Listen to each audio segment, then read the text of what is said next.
My darling bride will not be coming to lunch today. She's having a rest day and kind of doing some puttering and some cooking around. Part of traumatic brain injury, for those of you who know it, is you tire much more than any of us would. So today's a rest day.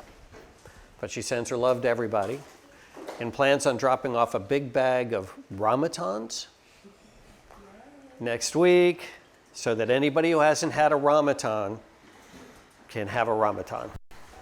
She feels compelled to share that experience, make sure everybody gets to open up and eat a Ramatan. So anybody here not had a Ramatan?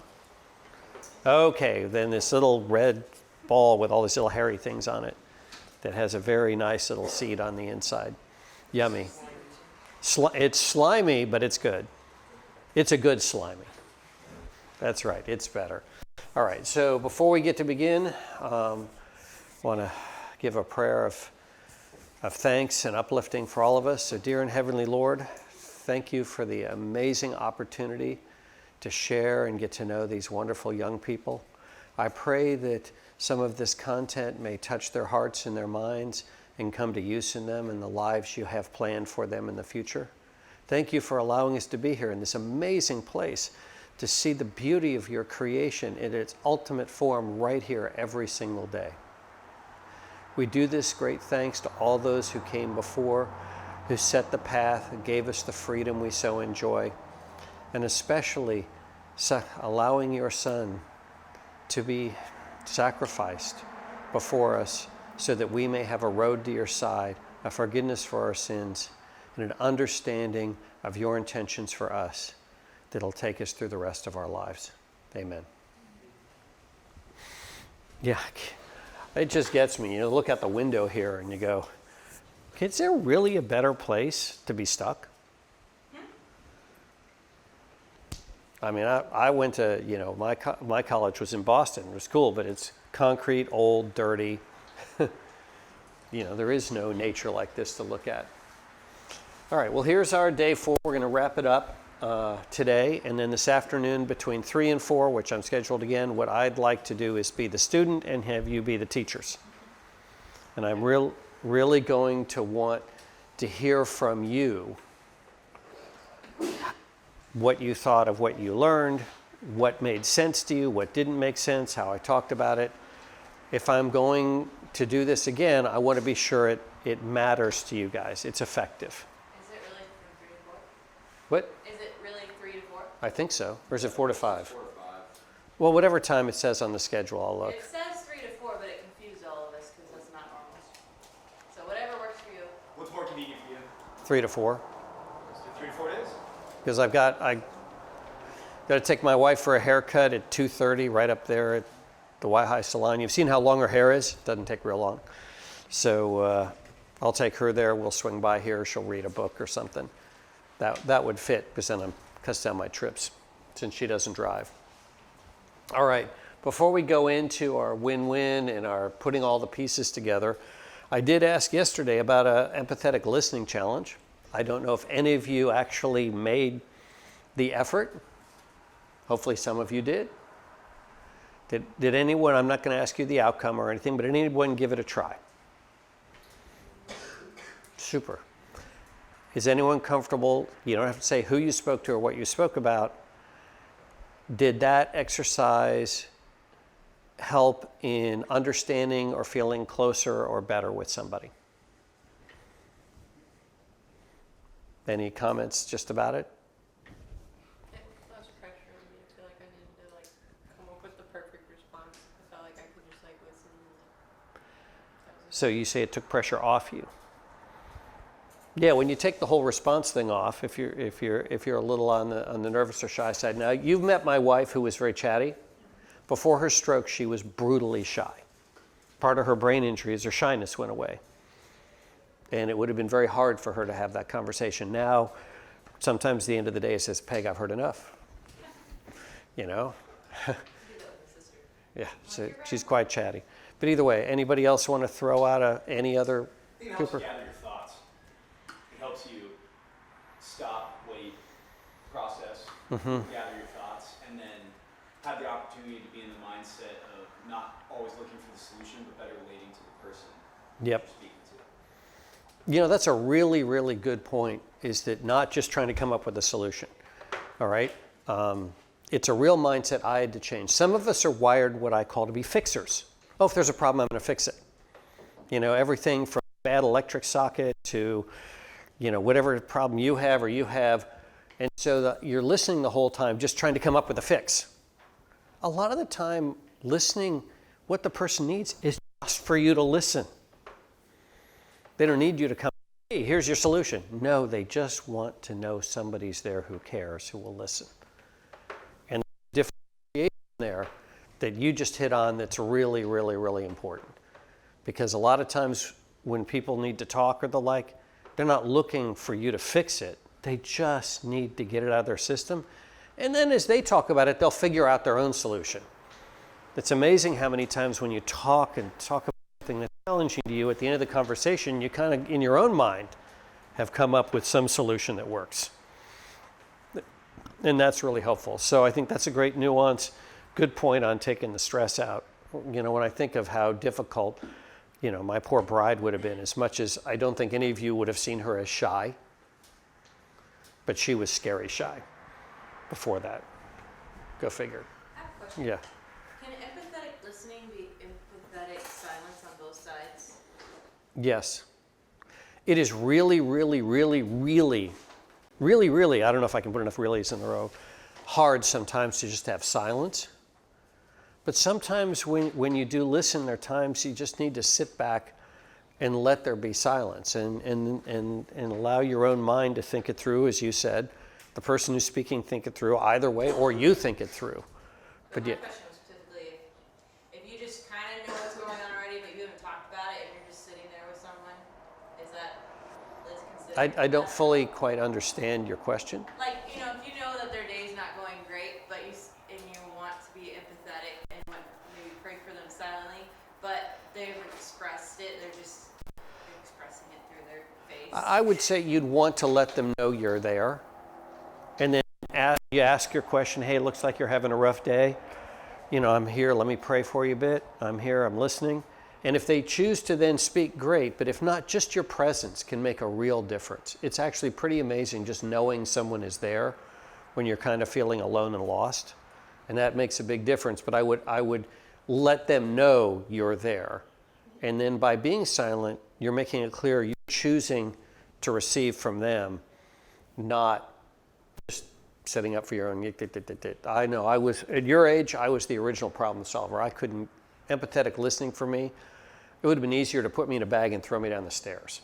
I just was horrible at it. I really had to learn it as a skill. I was just gonna say, yesterday when you just sat with me and just didn't say anything, it did make a big difference. And it helped me a lot. I was having a really hard day, and so you just sat there and just sat, and you didn't say anything. And it actually made it helped me a lot. Could everyone hear what she said? In the back, as she speaks, you heard okay? Yeah, that's a big difference. Just knowing somebody is there. And that's a really big part of that, is getting close to others.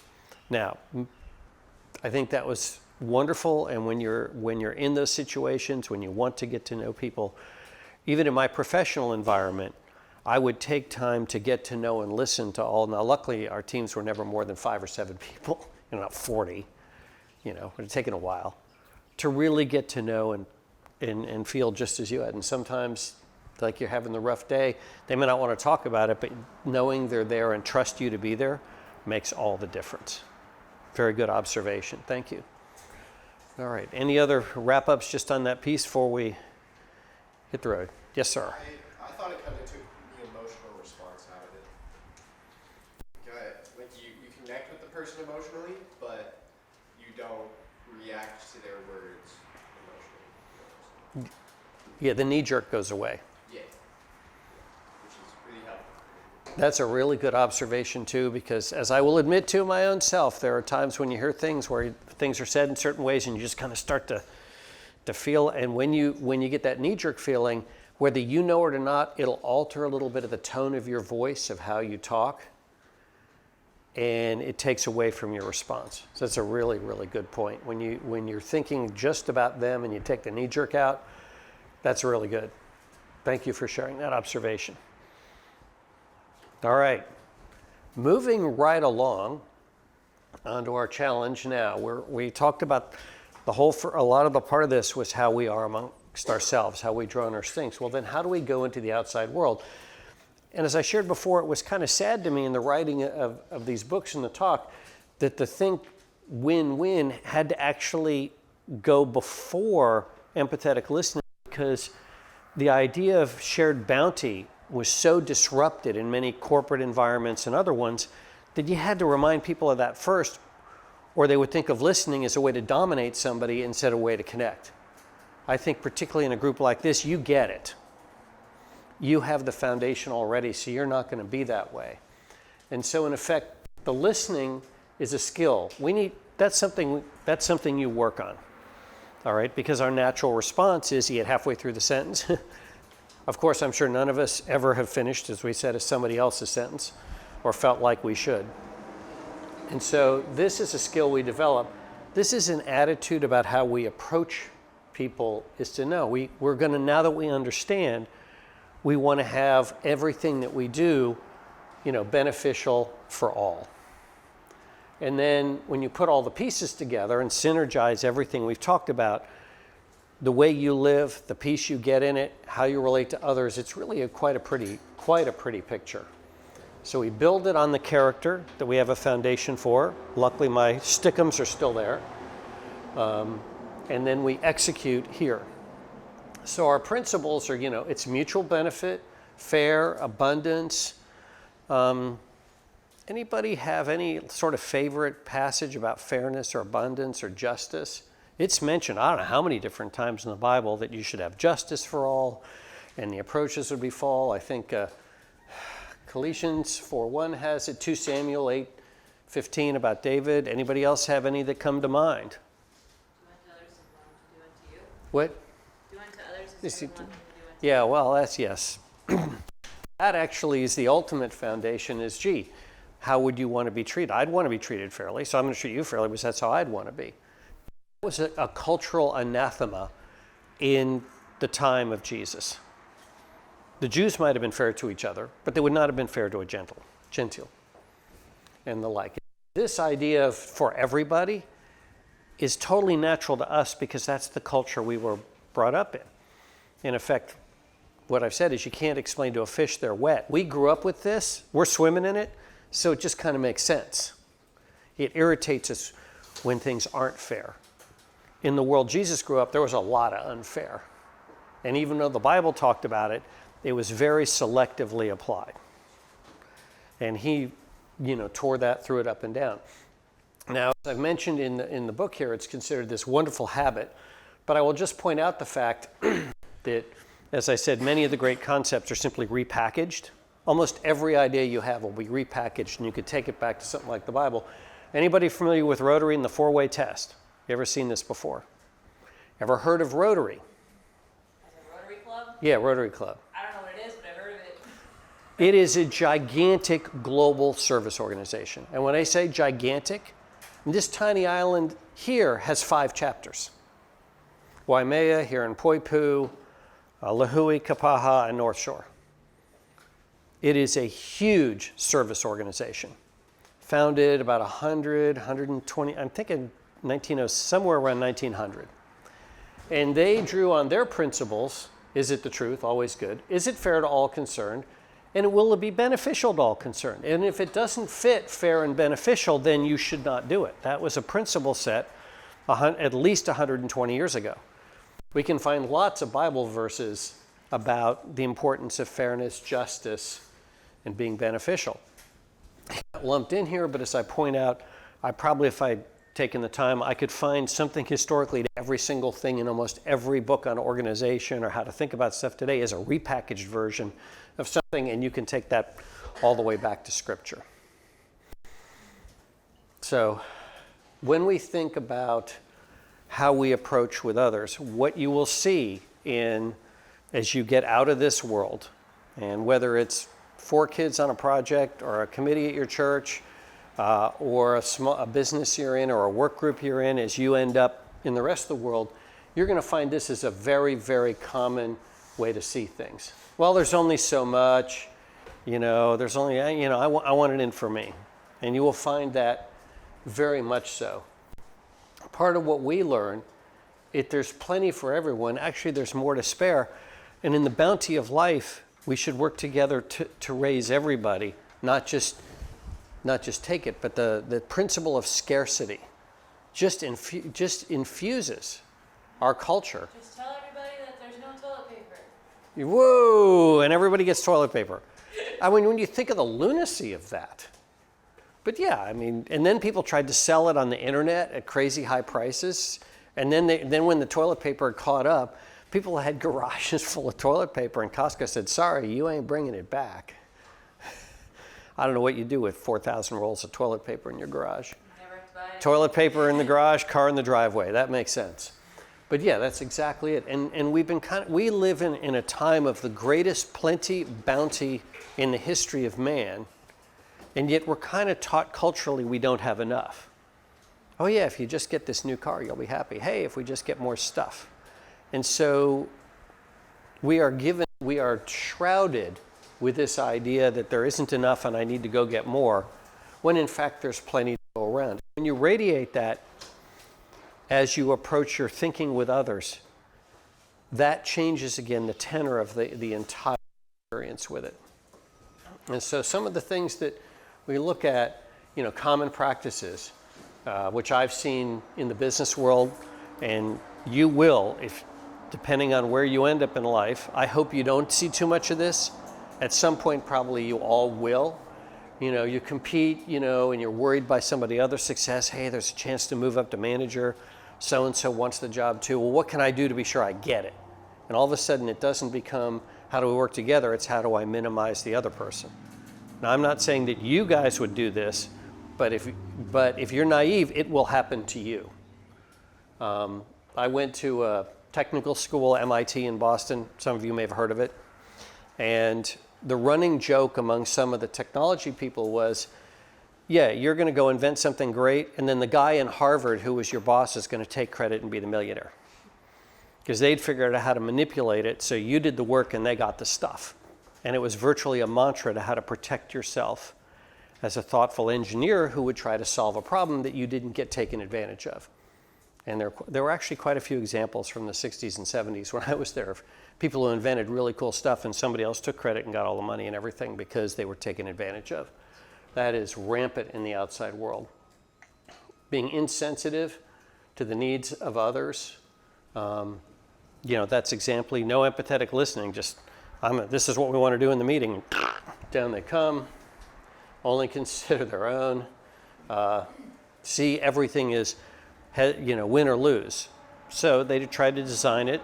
It's my favorite one for that. Hey, heads I win, tails you lose. What a deal. I'll flip for that all day long.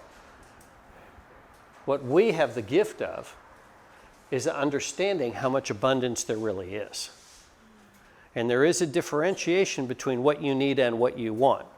Our culture drives us, if you don't get what you want, then something's horrible. In fact, does anybody here really not have everything they need?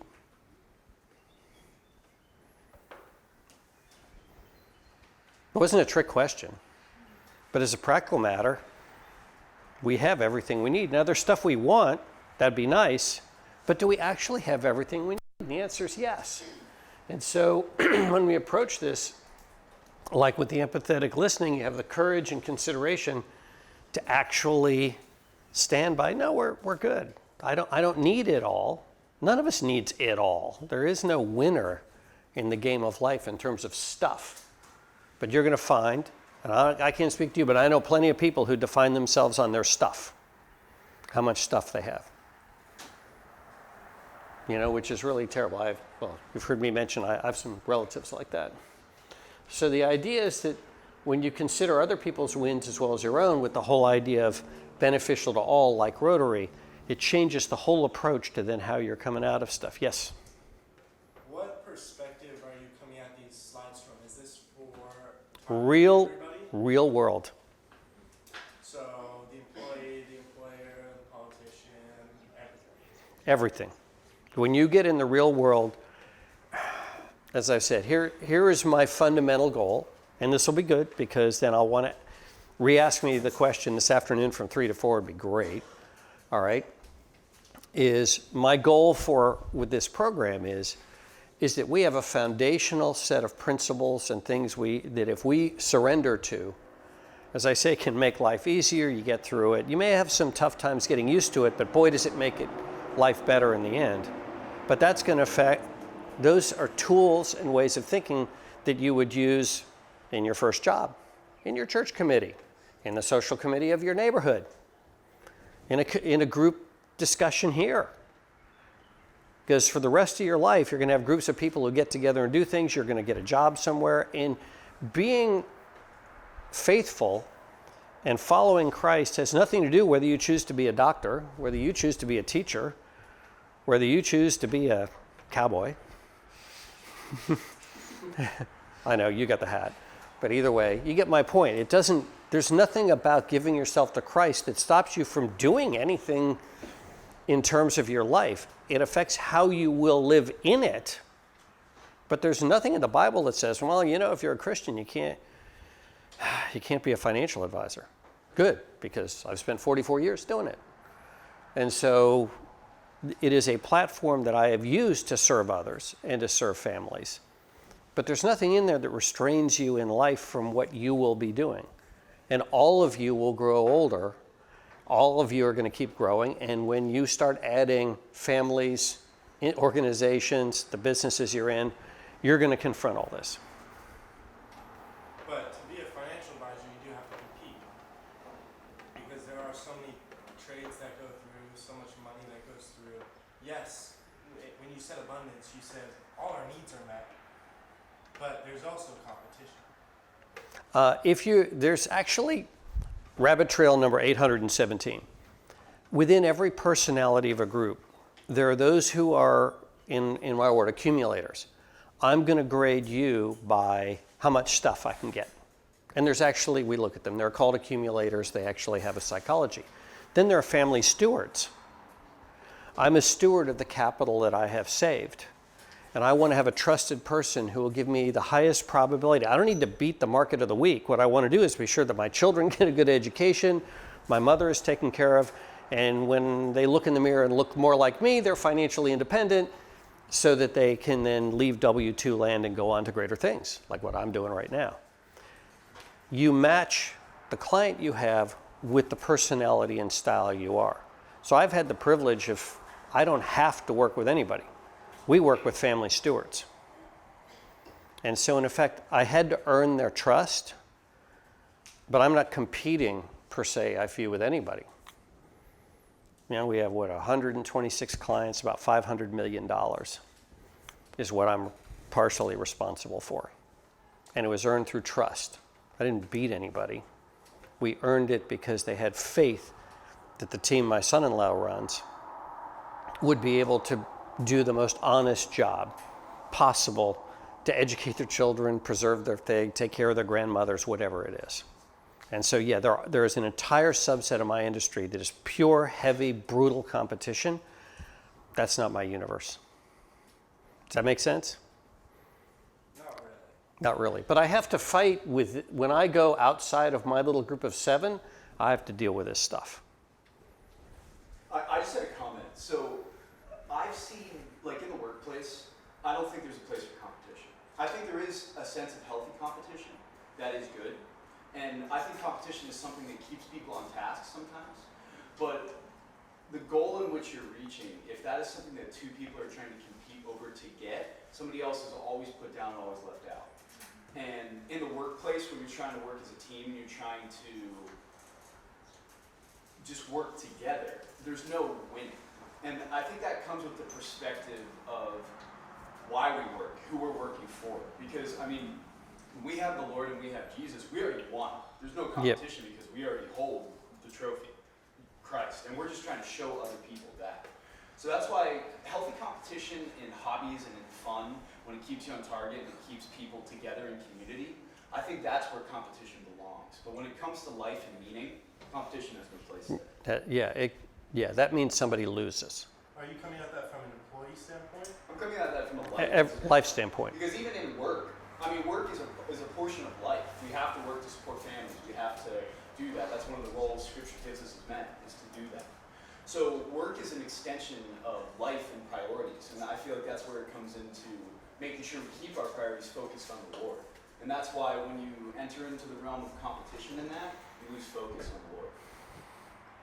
Yeah. The underlying principle that my operation is worked on is you will serve those you love through the service of others.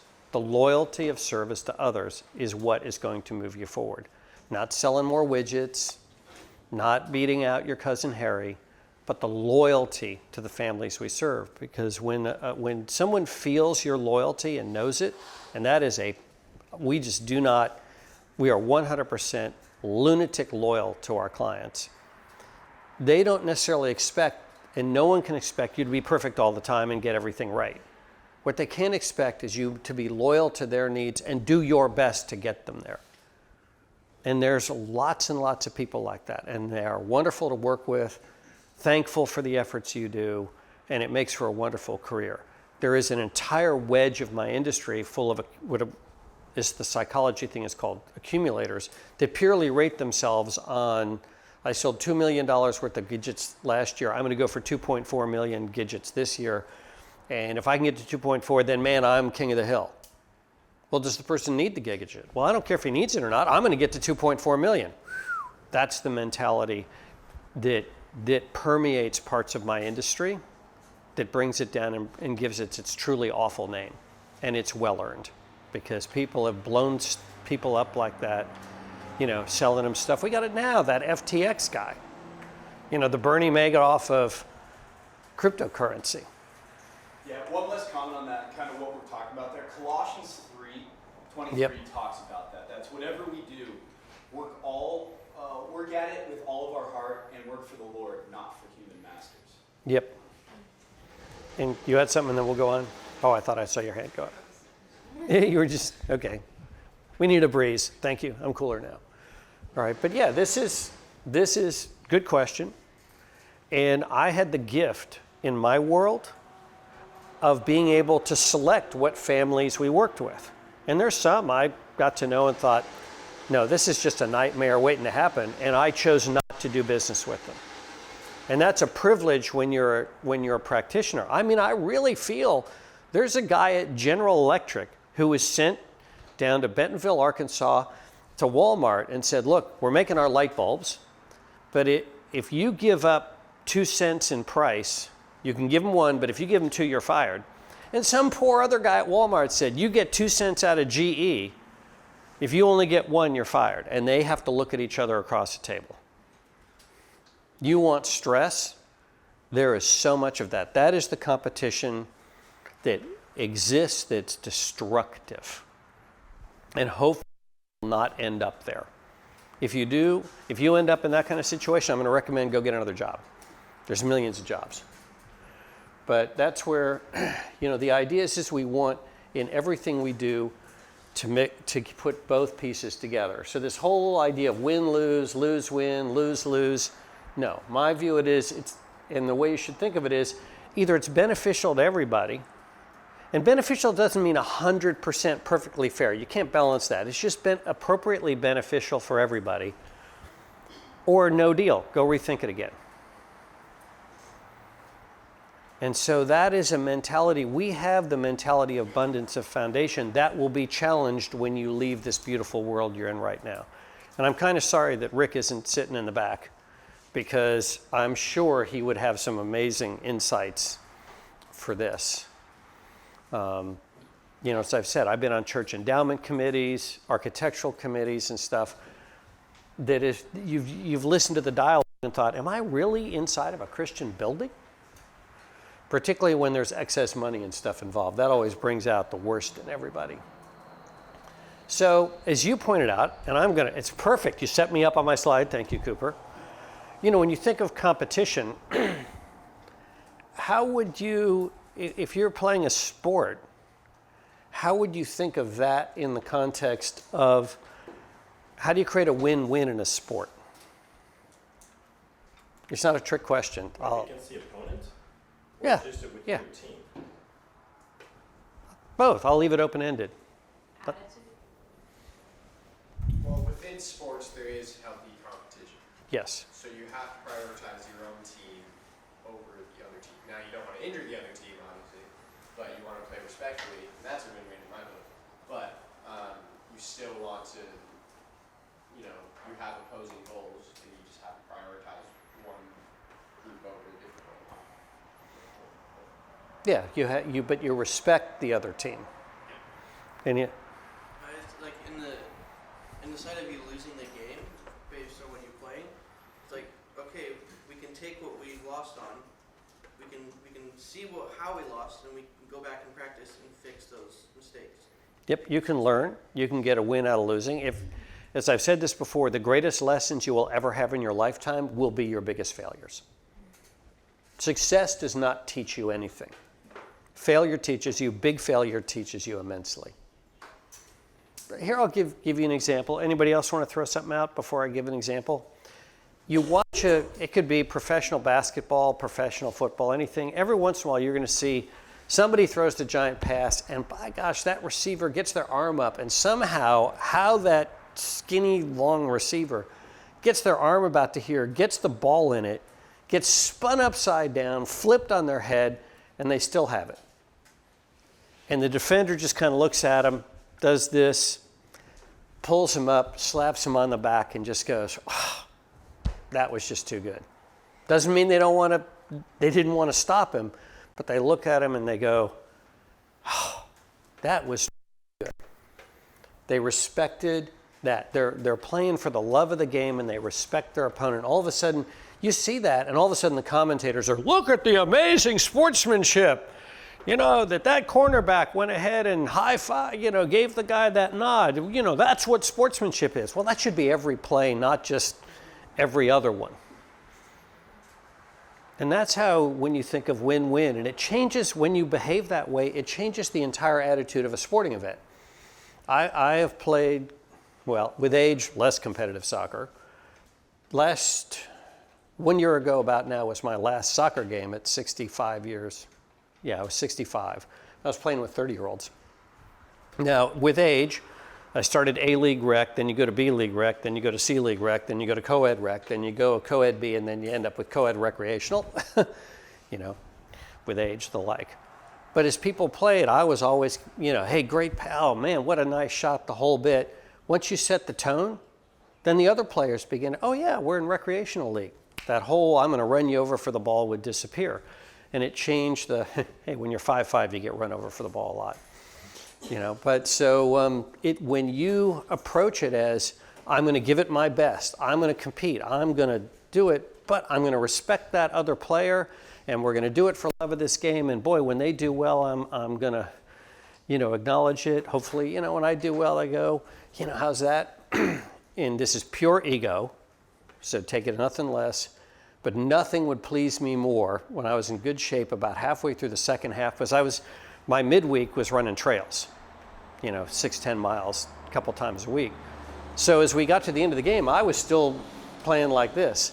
And the people who were much younger, much stronger than I was, were, they were dying. Because the only time they ran was soccer once a week. And they'd look over at me and then go, I'm sorry, but how old are you? I took that as the most amazing compliment. Said, okay, I get that. Like, you're old and you're still running, in a way that was a very, that was their acknowledgement of, whoa, how old are you? Oh my gosh, you're older than my dad. Well, whatever. Sorry. Rabbit trail, unnecessary rabbit trail. But that kind of, you can have an athletic contest when you play for that love of the game and you share that, it will change the tenor. Unless you got some real bad eggs, it will change the tenor of your athletic contest. And that can make whatever you do to stay in shape. I don't know, anybody here like to play sports? I've said I played soccer from the time I was 8 to the time I was 65. And I'm still looking for an over 50 or 60 team in Arizona. I just keep moving the standards down as I get older and fatter. But you like to play, who is over sports? Somebody's hand went up? Yeah. What do you play? I played Whoa. Okay. Then you got to relate to some of this. Hopefully. Although, yeah, rugby. You beat each other to death. I mean, you're not old enough maybe yet, but then you go out and get beer. Yeah. And then drink it from each other's shoes if you're really trashed. Hey, I'm Rabbit Trail 916. My wife and I just happened to be at like the World Rugby Championships in Dublin as a tourist. And some of the club teams, they were playing each other and beating each other up, like Bank of England versus Bank of America, a bunch of old guys. You know, when they were really schnookered as rugby players, it was a scene. You could have made a Monty Python movie out of the behavior. But either way, anybody else want to share a sport or a sport you might continue playing? It's great to do. Nobody else plays a sport when you think you're going to be older? Come on. Track and cross country is a really good example of the respect between athletes. It's not as like physical as football is, but there's still like some people run dirty and try to like spike people, but between all the different athletes, you're all going through the same thing. Yep. And you push each other to go harder. There's just mutual respect.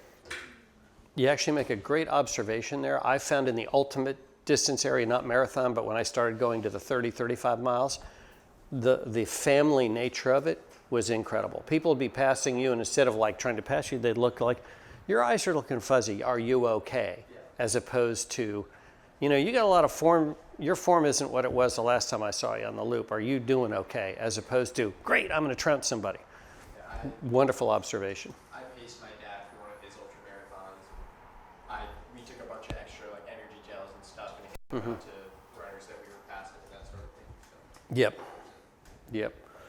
All right, so this is our example. So our highly effective practice is that whole sense of abundance. We're not going to answer this because I ran out of books. Sorry about every once in a while I forgot to pull a slide out of this. And part of that is having the courage to then give in a piece of that. So if there's only so much of the slice of pie to go around, part of our natures is, well, I want the pie. No, we're going to listen and share that pie. And part of sharing that, then other people are far more enthusiastic, far more accepting of you. And so we want to have that, what is the willing ability to speak your thoughts and feelings respectfully and listen to others respectfully. The difference in the outcome for how you get things done is amazing. That piece that I've talked about, respect, which has come up several times, amazing difference, just amazing difference in how you can relate with others. Now, let's flip by here. Consider other people's wins, and it really, as they say, applies to everybody. There's actually a practice. We're not going to bother to do it, where they say, write down practice win-win agreements. But in effect, whether it's on a family trip, you're with your kids or your parents, and you're working out, what do we want to do today? We're in the Grand Canyon area, we only got 2 days. Okay, if you were there with your extended family, you could get in, and I have heard family-wise, or I can't speak to any of your families, have any of your families had some of the dumbest arguments you can imagine, like just over going to dinner? No, I want this, I want that. Try bringing over 3 people to Disney World. Disneyland. Oh yeah, Disneyland, picking the rides. We're only here for 2 days. We got 97 rides to pick from. Oh, I can't even imagine. That would be a great example. But even on the family trip, winding it down, okay, what is it each person wants to do, get it around, get that consensus, then everyone goes, has a good time, instead of trying to, when your little brother turns his head, get that salt into his burger. We didn't want to come here. But either way, it really applies to every single thing that you do, and it will make a difference for every single thing we'll do. And so the idea of a win-win agreement, which is the business side, which we're going to skip over at the minute, is you think of that. Every agreement we have is beneficial to everybody. It makes a huge difference. Now, when you think about the order which the book was, and this is what kind of blows my mind, what if you tried to go into win-win before you listened? You don't know how to do it. Yeah, you know what win means to the other person. You don't know how to think about. Seems like you would be formulating a plan the whole time that you're trying to listen as they're listening, because Yeah. Yeah, exactly. If you do the win-win before you listen, then you really don't understand, and you can't understand what the other person wants to accomplish. I have a question about Yep. win-win, though. You think there's people that just won't let you make a win-win situation? Yep. The question was, are there people who simply are not going to see it that way? Yes, there are. And that becomes, luckily, most people will go with this kind of thinking. Some simply will not. I've met them. I've been very fortunate to never have been stuck with one as an immediate superior or the like, where I had to put up with orders or circumstances. But they do exist. And that thing where I said, if they're within your purview, that's where you go through the whole process. It's biblically consistent to talk to them about it, talk to them in a group, bring everybody together. And if they simply can't get with the program, then you need to get them out of your system, or they will mess up everything that you do. And there are those that you can't, that literally one or two people can mess up. And again, I wish Rick was here, because I'm sure he could give examples too of where you got 5 really great people in a group and one really person who's dominant and belligerent and the whole bit, and they will just sour the entire experience. And then you have to get rid of them. So I can't emphasize enough what it means that we have to learn what win means to the person we're doing. If we're looking for common ground, what I'd like in our last 5 minutes or 6 minutes is to just think what kind of situation, think of a situation you're in. Just as simple as getting everybody on board with a group activity you're doing here, something maybe you did with a group in high school or college, maybe if you've worked in the workforce, where you would think, if I could approach this, if I'd approached it this way, or if I approach it this way, I can make the situation much better. So for the next 2 minutes, write down or think of one where it didn't operate that way, or maybe it just never came up, but you think you really could make things work better. And it's not a trick question, so there is no, take a minute and think, where could I go where if I listened and really worked it out, boy, we could do it where it's great for me, great for the person, and great for what we want to accomplish within your experience.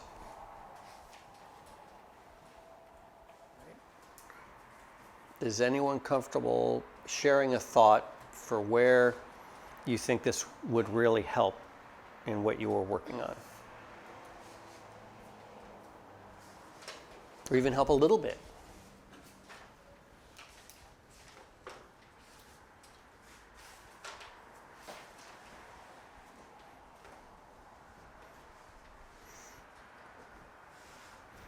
All right, well, I'll just share one thing where I think win-win, and when you talk about clarity and the like, is I have a lot of, obviously everybody in my remaining organization is younger than me, except one, and she works a few hours than I do. So we have some 20 and 30-year-olds in the group, and I try to be very clear when I ask them, all right, what are your long-term aspirations? Well, a lot of young people don't really want to say, well, I'd love to have your office. Well, I'd like to be the person in your office because they're at the cube on the inside, and I got the giant glass window and the big conference table and all the fancy monitors and all this other stuff.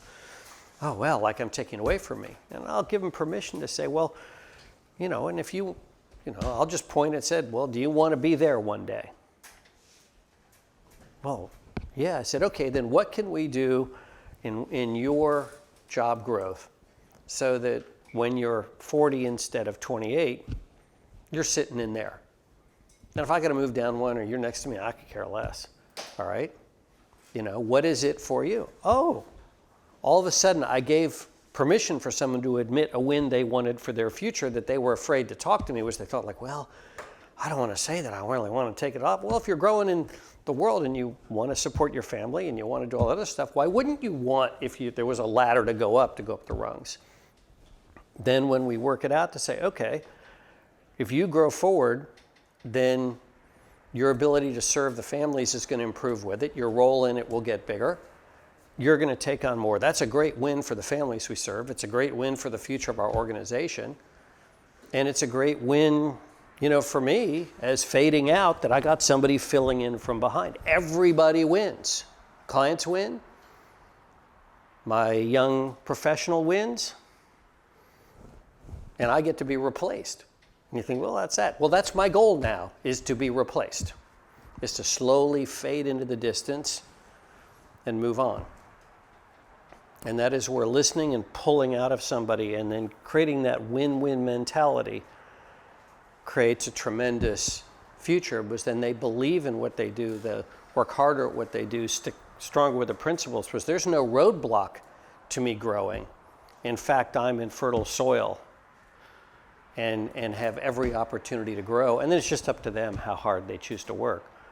But I make sure there is no roadblock. And so everybody wins.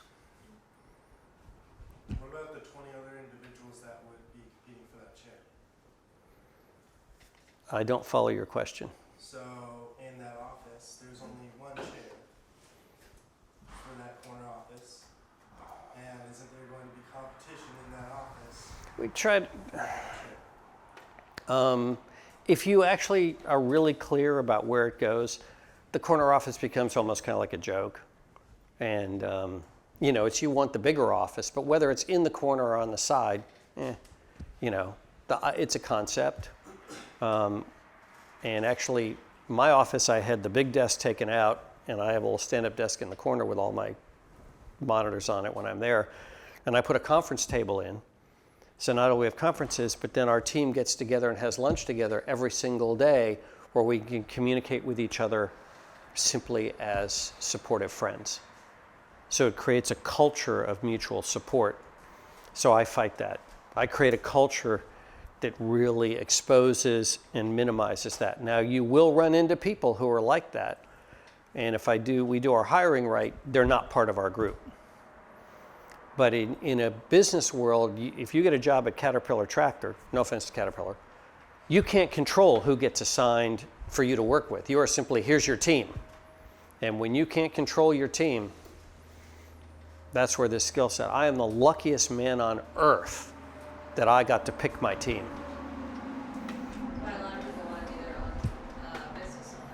Yeah. And I encourage everyone to think of them as you're a co-owner of this enterprise. And on that note, I've gone 2 minutes over. Oh, no, shoot me. But either way, let us take the official break. Oh, look, it's our break time.